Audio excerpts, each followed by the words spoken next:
So hi hello నమస్తే friends, welcome to our channel. వచ్చేసి మనం ఈరోజు డ్రోన్ ప్లే చేసాము. 20 ఎకరాలు కొట్టినాక కూడా మధ్యాహ్నం మనము వచ్చేసి 12 అయినా కూడా బాబు మీ పేరెంట్ రాజయ్య రైతు.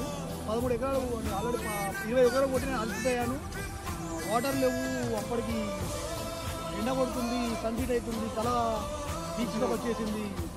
ఆల్మోస్ట్ నేను ఎండింగ్ స్టేజ్లో ఉన్నా కూడా అప్పటికి బాపు చెప్పి నా పొలం దోమ పట్టింది, చూడలేకపోను అంటున్నాడు. అయినా కూడా నన్ను చాలా ధైర్యంగా కూడా కొట్టాను. ఎలా అనిపిస్తుంది? రవితేజ అనే అబ్బాయి 20 ఎకరాలు కొట్టినాక కూడా బాగా మస్తు ఎండ అయింది. ఎండ అయినాక కూడా మా పొలాన్ని చూసి దోమపోటు వచ్చిందని చెప్పి బాబుని ఎట్లా ఇడిచిపెట్టి పోవాలని ఆయన డ్రోన్తో ఎండల 2:30-3 అయ్యాక ఆ పొలాన్ని చూసి ఇడవలేదు. ఆయన పొలానికి సాయం చేసినందుకు నేను బాగా కృతజ్ఞతలు తెలియజేస్తున్నా.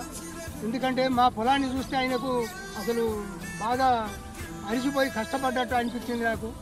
ఎందుకంటే ఇంత రైతు ఇంత పని చేసినా కానీ లాస్ట్ వరకు వస్తే నీళ్ళు కూడా ఎండకు ఓర్చి కూడా నీళ్ళు తాకుండా ఫోన్ చేస్తున్నప్పుడు వాళ్ళ అమ్మ కూడా ఫోన్ చేసినా ఈ రైతుని చూస్తే నాకు బాధ అనిపిస్తా అంటే నేను ఇంత కొట్టినాకనే వస్తానమ్మా అని చెప్పి అమ్మ కూడా సమాధానం చెప్పిండు.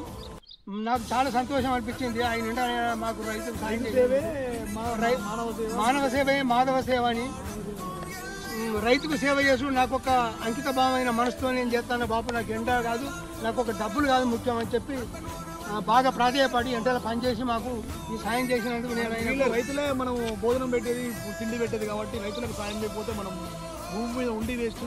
జవాన్లు కూడా అక్కడ మనం రక్షిస్తారు. జవాన్లకు